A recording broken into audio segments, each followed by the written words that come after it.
Good afternoon, everyone. Today, I, Vachhalata Joshi, and Hirva Pandya is going to deal with comparative literature in the age of digital humanities by Todd Pressener.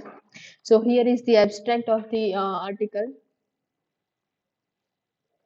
With the invention of printing press, communication literacy and the state of knowledge completely changed the providing and condition of possible for the reinformation of age of humanism and rise of mass media. The impact of print and the discovery of the new world was predicted by networking technologies, which not only enabled the dissemination of knowledge and new culture and social spheres. The invention of the electric telegraph, the heyday of colonization, the exploitation of the natural world, the electrification of cities, the rise of translation finance, and the internet, and the new media of the radio, film, and television was a part of rise of media, uh, ex- explosion of real-time social networking on handheld devices. These technologies have a common thing, a contraction of time and space through the control of regulation of knowledge, information, and bodies.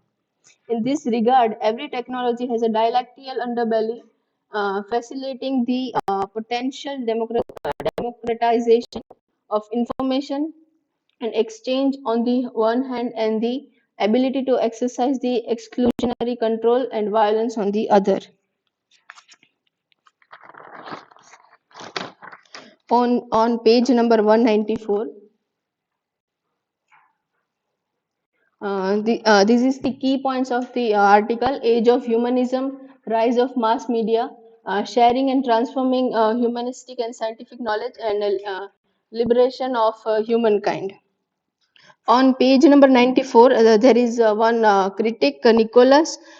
He says that in his book Being Digital, that mobile phones, social networking technologies, and perhaps even $100 computer will not be used to enhance education, spread democracy, and enable global communication, but will likely to be used to perpetrate violence and even orchestrate genocide in the much same way that radio and railway did in the last century.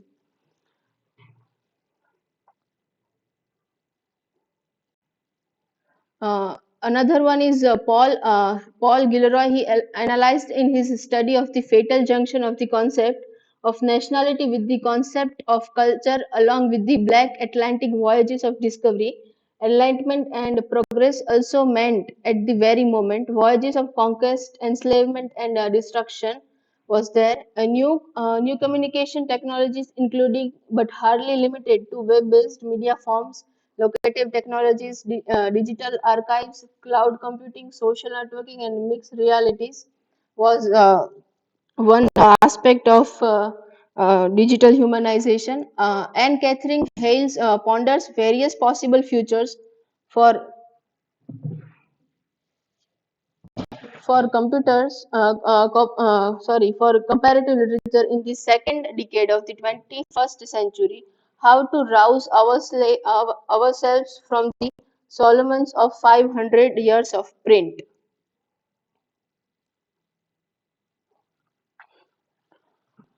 The key points of the article: materiality is the interplay between a text, physical characteristics, and its signifying practices, as Hales argues, allows us to consider the text as embodied entities and still foreground in interpretative practices. Uh, Benjamin did in the Arcades project both the media and the methodologies for the study of literature, culture, and society, just as Benjamin sought to employ the montage from the transformed historical scholarship by refocusing attention on what it means to write history, and digital media enable us to refocus on the media methodologies and affordance of print culture in the practice of comparative literature. What happens when print is no longer the normative or exclusive medium for producing literature and undertaking literary studies? While electronic literatures offer a significant and multivalent possibility for exploring the future of comparative literature, I want to examine uh, the field of bit more broadly by situating the transforming of the literacy and set of issues that have emerged over the past decade in the digital humanities.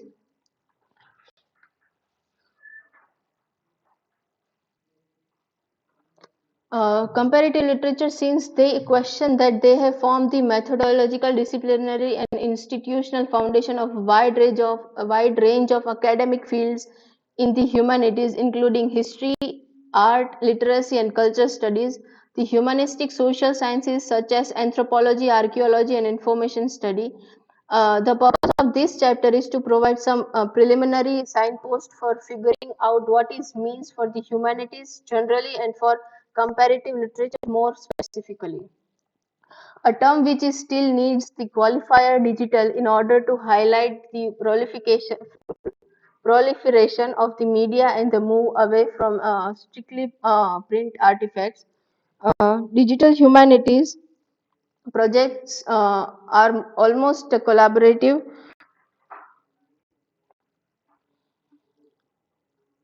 It is an umbrella term which wide array from interdisciplinary practices for creating, applying, interpreting, and interrogating and hacking both new information and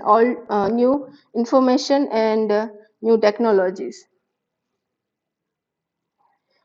Here one critic Jeffrey says digital humanities manifesto it is essential that humanists accept and insert themselves into 20th century in these cultural wars. Humanists, foundations, and universities conspicuously silent when Google won its book search lawsuit and effectively won the right to transfer copyright of orphaned books to itself. Digital Millennium Copyright Act radically restricting intellectual property and copyright sharing. Humanists are engaged with the digital culture, production, publishing, access, and ownership. The European avant-garde in the early 20th century, the Digital Humanities Manifesto is bold in its claims, fiery in its language, and utopian in its vision. We are now in the fifth decade of the fourth information age in the history of humankind.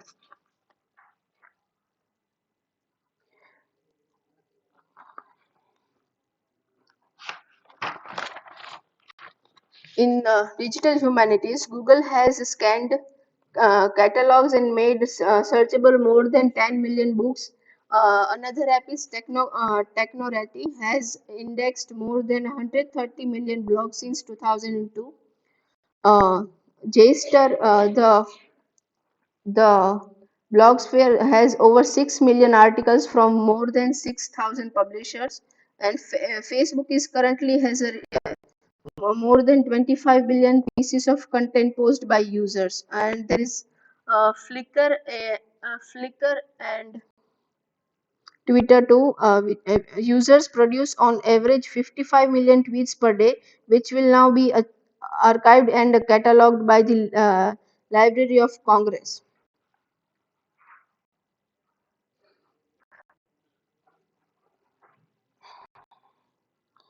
Franco Moretti's provocation is to consider comparative literature as a problem that asks for new critical methods. The problem of comparative literature is to figure out how to take seriously the range of new authoring, annotation, and sharing platforms that have transformed the global and cultural production. It is about post and print age. We must actively engage with this design, create, critique, and finally hack the environments and technologies that facilitates this research.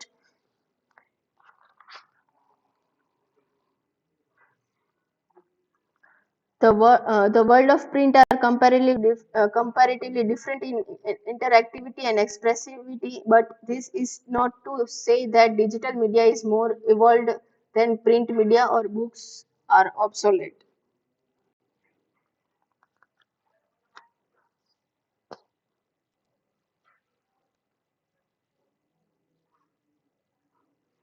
So here was my presentation. Now I like to call Hirva Pandya for second half part.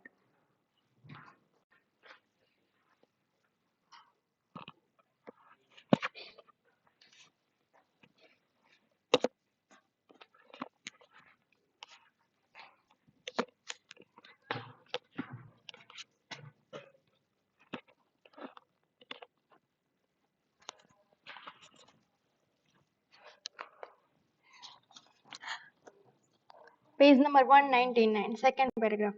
Needless to say, we will have to design and employ new tools to thoughtfully sift through, analyze, map, and evaluate unfathomably large bulge of data and cultural material. That digital age has already unleashed something that will require humanists to contend with text meaning tools, machine reading, and various kind of algorithm analysis.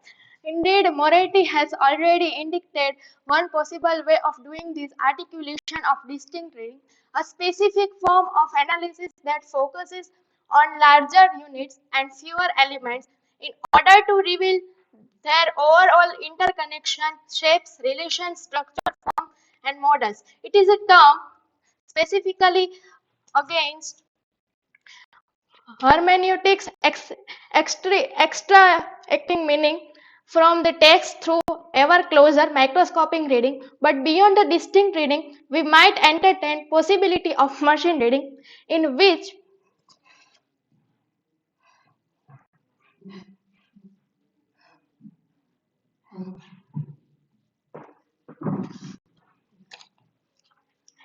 trends, correlation, and relationship would be extracted through computational methods. Hales points out in her recent studies that the transforming power of the digital humanities, even if we were read a book for our entire adult life, the upper end and the number of books that can be read about 25,000.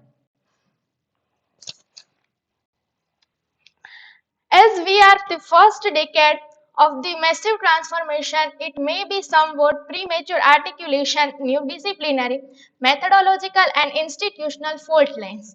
Concept of literary or equally vexing notion of what constitute literature and culture are terms of owe much of their meaning as object of knowledge study and pleasure in humanistic tradition into the history of writing and inscription practices. As Frederick Kettler calls, F office to be system of writing down. These systems are not limited to print but include vastly differentiated material history of knowledge system from the stone carving leather folio and parchment scrolls illuminated manuscripts printed books and cd-roms. Now various forms of electronic literature, web-based media, and digital authoring environments.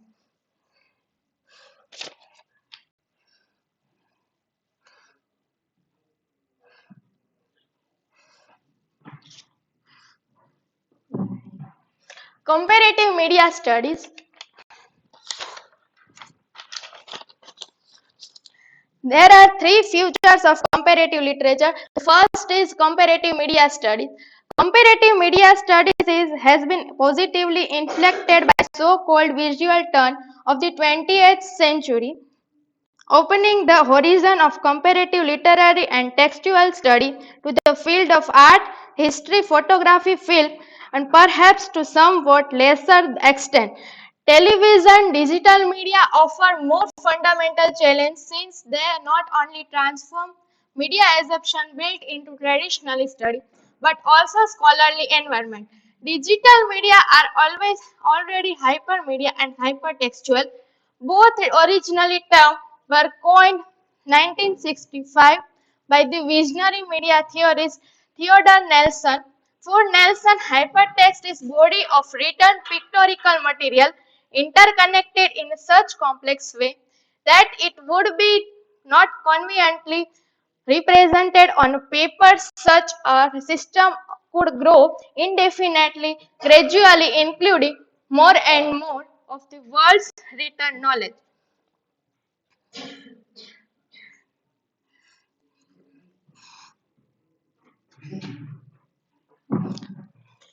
How then there is two questions are there, that how then the comparative literature can be practiced when scholarly work are created, exchanged and critique multimodal environments such as the West. And second is how do we as a scholar develop methodology that appreciate, evaluate media specificity of every literary culture artifact. Comparative media studies foreground the material of the quality surface structure upon which inscriptions are made of the process of reproduction and circulation, the institutional mechanism of dissemination and authorization of the reading navigation practices enabled by media form and the social implication for literacy and knowledge production. Comparative media studies imply that output or scholarly work is not unimedial and for that matter might not be even textual. Comparative media studies enable return some fundamental question that who is author, what is a work, what constitute particularly in environment which text readily writerly by potentially anyone. Comparative data studies. Google has already digitalized and indexed more than 10 million books, allowing scholars to perform ever more complex searches, discover patterns, and potentially export large data sets derived from the digital books repository into other applications such as geographic information system. In order to pursue quantitative questions such as statistical correlation and publishing history and semantic analysis as well qualitative hermeneutical question spurred by the work Lew Manovich and Noah Wardrip. The field of cultural analytics has emerged over the past 5 years to bring the tools of high-end computational analysis and data visualization to dissect large scale of cultural data sets. Comparative data studies allow to use computational tools of the cultural analytics to enhance literary scholarship precisely by creating orders, visualization, maps and semantic webs of data are simply too large to read, comprehend using unaided human faculties. Comparative data studies also radical broadens the canon of object cultural material under consideration. On one hand, originally constituted as singular object in one medium. On the other hand, born digital objects, whether blog, web page, videos, etc. As Megan argues that regarding to the first, his elegant analysis of radiant textuality, the difference between the codex and electronic versions of Oxford dictionaries.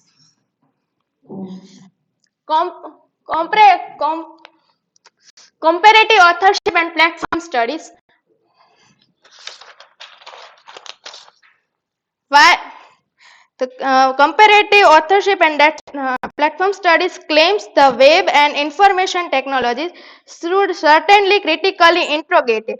There is a concept of collaborative authorship, peer-to-peer sharing content and crowdsources evaluation of data are the hallmarks of the participatory web known as the world of the web 2.0. We no longer just browse and passively consume pre-digested content but actively engage in production, annotation and evaluation digital media software thanks to open source movement. James Boyles point out there are many cooperative entities eager regulate, relate the public domain, control commons of mind. For Boyles, the real danger is not unauthorized file sharing, but field sharing due to enclosure and stricture placed upon Creative Commons. Comparative literature has not concerned itself with design, interactivity, navigation strategy. These issues are decisive part of comparative authorship and platform study. In a print model, scholars typically handed off the content of their manuscript to publisher who did layout design, editing, print, dissemination of the work. Now, this work moved to the forefront of digital humanities. There is other academic platforms such as Grand Text Auto, USC Experimental Authoring and Collaboration Platform Scalar, Rise University Press, Connection and Institute for Future. The book variously explored knowledge production and legitimacy in the post-print era by the re-examining authorship, design, peer review, and participatory dimension of the scholarship. My own work, Hypercities, a collaborative digital mapping platform for the exploring, authoring, and complex layers of the city spaces. Wikipedia is a revolutionary knowledge production and editing platform. It is represent a dynamic, flexible, and open-ended network for knowledge. It is most comprehensive, representative, and perceived participatory platform for knowledge production ever created by humankind. This article is mainly focused on 21st century in terms of digital humanities. After discussing various arguments, we come to know that the date it has then more 300 million edits, 47 languages. It is worth some pause and reflection in a future disciplinary incarnation of the comparative literature. This research renders this world as a world and produce knowledge about who we are, where we live, and what that means. Thank you.